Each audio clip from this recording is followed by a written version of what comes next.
সেই জন্য বাংলাদেশে কঠোর আইন প্রতিষ্ঠিত হোক।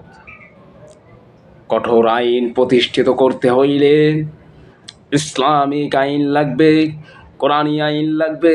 কোরআনী শাসন যদি বাংলার জমিনে চালু হয়ে যায়, তাহলে কোনো দুর্নীতিবাজ, কোনো হত্যাকারী বাংলার জমিনে দিব্যি বুক ফুলে ঘুরতে পারবে না, অন্যায় বিচার আর করতে পারবে না। কোরআনী আইন আল্লাহর আইন, কোরআনী আইন নবীর আইন। এই আইন কোনো মানুষের মতবাদ দিয়ে হয় না। এই আইন সরাসরি আল্লাহ তাআলা দিয়েছেন মানুষের জন্য।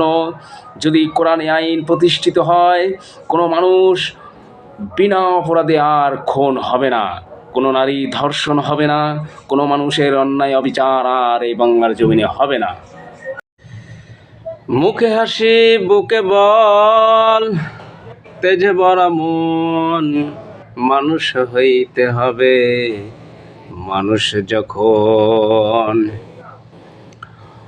আমাদের দেশের মধ্যে অমানুষে ভরে গিয়েছে, সেজন্যই তো রাস্তাঘাটে মানুষ বিনা অপরাধে দিব্যি গুলি খেয়ে মরে যাচ্ছে।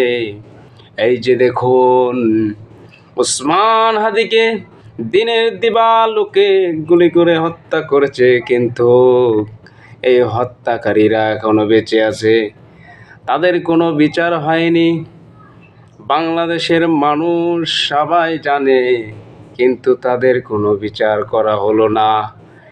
এই নিয়ে কিছু সাধারণ জনগণ রাস্তায় বিক্ষোভ মিছিল করেছে, কারণ ওসমান হাদি একজন ভালো লোক ছিল, ভালো নেতা ছিল, সেই জন্যে তাকে দুনিয়ার থেকে বিদায় করে দেওয়া হয়েছে।